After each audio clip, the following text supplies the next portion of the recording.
Welcome back. So this is after we've had the fighting rifle course. So again, I'm Tim and this is Josh driving the car. We're on our way back to Ohio and right now it's rainy. We are going through Hurricane, I think it's Irma.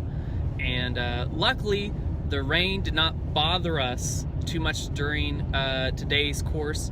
It did rain a little bit at the beginning and a little at the end, but for the most part it was clear sailing. It was a little muddy for some of the stuff, but other than that, it was nice weather. We had perfect weather. The first day it was like 70 to 75 degrees and overcast, so no sun, so it was perfect. So we're gonna start off with talking about our overall thoughts of the course. So I'm gonna let Josh start us off there. Take it. It's a good time. One thing we did mention is before you take a fighting rifle, you should take fighting pistol, because that's where they really go over the core of their curriculum here. And if you don't have fighting pistol, they're going to try to teach you 2 classes in the first day. So take fighting pistol first, and then take fighting rifle. But take fighting rifle as well. It's a great time, and you learn a lot by doing that. All right, I had a great time. Like I said, I had very little experience with my AR, so I got to get to know it very well, and I felt a lot more comfortable with it. I felt like I could cycle it better, run it better, and I feel a lot more confident with using an AR-15 for different things other than just plinking around target shooting. Now, we want to talk about some things about what you should definitely have for the course. Now, obviously, we talked about you have to have a semi-automatic rifle of some sort, and you need a pistol, and you need about 1,500 rounds of ammo for your rifle and about 250 for the pistol. That's the basic of it. You have to have that for this course. So we're going to talk about what you definitely should probably have aside from that. And for me, you also need a sling. Unfortunately, I had not purchased the sling. My rifle came with what is called a carry strap, and it worked really well actually, but the downside was it was a little short. So for a couple of the drills, I actually had to take the rifle, or the sling, off of my body to operate the rifle, and that caused a little problems, but like I said, it wasn't anything major. It worked great. I had a great time, no problems. But the first thing I'm gonna buy when I get home is a good sling for my rifle. So I'd highly recommend, if you don't have a good sling for your rifle, get a good sling before you take the course, because that sling is very important for the course. When he said carry strap, what he means is it's just the basic sling that came with his AR-15. It works. He was able to take it through the course with that. But having a better sling, like a Blue Force Vickers sling, an SOE sling, or say like an Echo 93 sling, it would be the best thing to have for that class. So you can do it. Each won't be very comfortable doing it. As far as what I used, for me it was, I'll touch on the optics. You can do it with iron sights, but again, it's going to be more difficult, especially when you're doing offset and supine drills. For instance, I ran the ACOG sight the first day on my M-Forgery, and it was very difficult to shoot from the supine with an ACOG sight. When you've got an 8-inch eye relief back from the sight, it's really difficult. And we had another police officer using an ACOG sight, and I know he was struggling with that on day 2 as well. It's not easy to shoot with that sight. The second day I used a red dot, and that was a lot easier to do, shooting from weird positions when you're shooting around barricades or shooting from the kneeling, and you're shooting with your offside, and also from the supine position. So red dot sight's very more versatile, but it's not magnified. Yeah, so with this course, you're doing a lot of different things. You're not just sitting or standing and shooting at a target repeatedly. You do a lot of moving drills where you're moving left to right, forward to back, and laying on the ground, kneeling on the ground, standing. And so certain optics, obviously, for different drills are going to be better. Some are going to be worse. But we had people that had all kinds of different optics. We had red dots, we had holographic, we had ACOGs. I was actually running a type of, as I said, a Russian optic that worked great. And I was very pleased with mine. And none of them did not work at all. They all worked fine. Again, some were going to have be a little more challenging than others, but they worked great. So train with what you have. You don't have to have a whiz-bang sight to go to do that. So what you have, train with it, and you can do the course. You don't have to buy X sight to go take a course like this. And if all you have is iron sights, you can do it with iron sights, but it is going to be more challenging because of that. Now, the other thing, a lot of people probably won't think about this, is a good way to load your magazines quickly and easily. If you're having to hand load every single magazine, it's going to take a long time. It's going to wear your hand out and your fingers out. So what we used were stripper clips, and there were 10 rounds on each stripper clip, and you just shove those right into the magazine. It was quick, it was easy, and no problems whatsoever. One of the other people actually had like this lever action magazine loader thing. It was really cool. I think that's pretty expensive. $100. So, I mean, if you can afford it, go for it. It seemed like they were doing really well with it. But try to have something to help load the magazines quicker and easier. It'll make your life a whole lot better. Also, make sure you have plenty of extra mags. I think they recommend 5. I would say probably have somewhere in the ballpark of 7 to 10 wouldn't hurt, because in case one of them doesn't work or more, you have a few backups that you can use. And also, very, very important, you have a bunch of people shooting, and some people are gonna have some of the same magazines you do.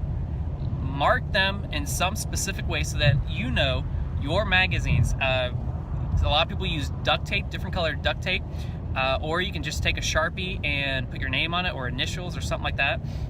Aside from that, also number them. If you number them and you have a problem with one specific magazine over and over, you know, oh, magazine number 5, I probably need to quit using that one, or I need to take it back to the hotel, take a closer look at it, see if there's something wrong with it. So make sure you A, mark them so you know they're yours, and B, number them, okay? Now, we're gonna talk about some of the different guns that we saw at the course. So Josh, what different guns did you see? Collection of AR-15s. There was 2 AKs. That was all we had in our course was AR-15s and AKs. There was a Tavor. There was one Tavor there, and some of the ARs was actually the short-barreled ARs, the pistols. So we had 2 of those there at the course as well. But you can bring almost anything to this course.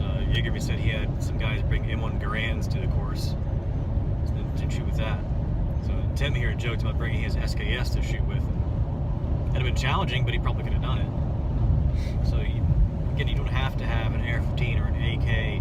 You could have an FAL, G3 or something like that. I mean, they do have a class specifically for battle rifles, but you could, if that's what you have and you want to shoot it, you could bring it to this course, as long as you can pay for the 308 ammo. Yeah, that'd be the trick. If you take an M1 Garand, think how many 1,500 rounds of 30-06. That's gonna add up real quick. Now, you don't have to have a super expensive, fully customized gun for this course. My AR is just a basic, as I said, DPMS AR-15, and I literally bought it bare bone. Basically, is like a $500 rifle, and all I did was buy the Russian optic that I used on it, stuck it on there, and that's it. I didn't buy anything else. Didn't have a vertical grip, no flashlight, no fancy trigger job or anything like that. It was the basic. I do need a flashlight. That's one of the things I'm working on trying to. Light for your rifle.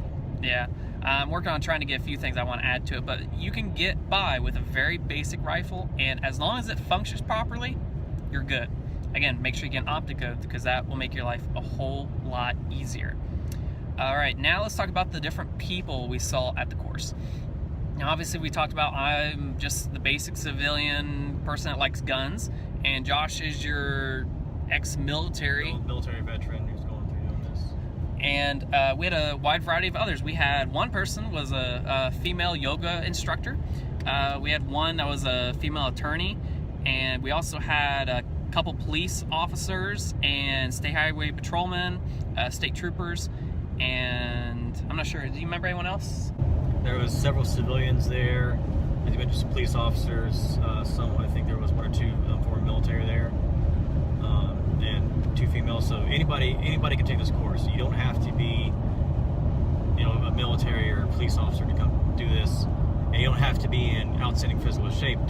We had 2 older gentlemen doing this, and they basically did the course at a walking pace, because the one guy, his leg was injured, but he was still doing the course. He only do it at a walking pace, and the other gentleman was too old to really do much running and getting up and down. But they both did the course, and they adjusted the course to go at their pace, and not like, oh, you have to run, get up here, jump down, jump up.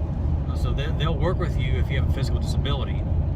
If you want to come train the course, the tactical response staff will work with you to make sure you get trained in their curriculum. Their curriculum isn't based on physical ability; it's based on can you do this. And that's right. They definitely make the course easy to use for anyone, because they keep in mind it's not going to be all Navy SEALs run this course. This is your everyday people doing this. So if you think you're too old or too out of shape or something like that, don't worry about it. You can do this course. It'll be fun. You'll have a great time. We had some older gentlemen and we had younger people as well. And as I even said, we even had a couple females. So, and that's the second course we had. And we had a female in the Air Course. So it's not just all guys. Any females that are interested in guns, want to take the course, do it. They had a great time. And they were smiling almost all the time. They were enjoying themselves. That's right. And they actually outshot some of the guys. So, but again, we cannot iterate enough. Take the fighting pistol course first. Okay, we did have a couple guys that this was their first course, and it did cause a couple problems because they had to go back and learn some of the fundamental stuff that we'd already learned in the fighting pistol course, and it did cause a few little hiccups and delay a few things because they had to go back over those fundamental things. So if you take the fighting pistol course first, when you get to the fighting rifle course, it'll be a lot smoother, and you'll know more what to do and how to act, and all the fundamental stuff will be easy peasy. But I don't know, anything else to think of, Josh?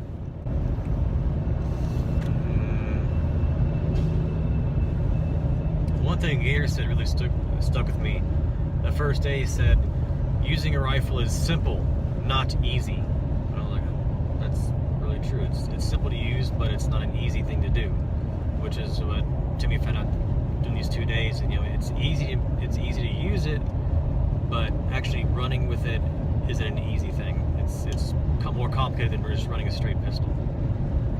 That's right, I completely agree. Like I said, going out just planking, target shooting a steel target that's 200 yards down range or a paper target, anybody can do that.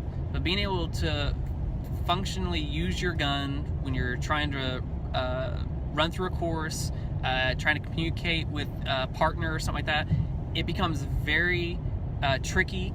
And to learn those fundamentals is very key, so that A, you don't shoot someone who's not supposed to get shot, and B, that you can operate your gun under some pressure so that you get shots down range and are able to effectively use your weapon correctly.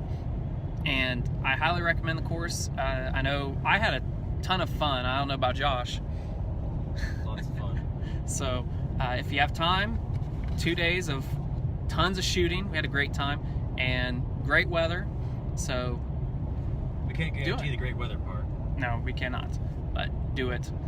Even if it had been pouring in the rain, I think we would also been having a blast doing it. So take the course. Again, Tactical Responses Fighting Rifle course is the one that we just got done doing, and we definitely plan on trying to come back and taking a few of their other courses. So any final words, Josh? Go out there and train with Tactical Response. You heard him. All right. Have a good day.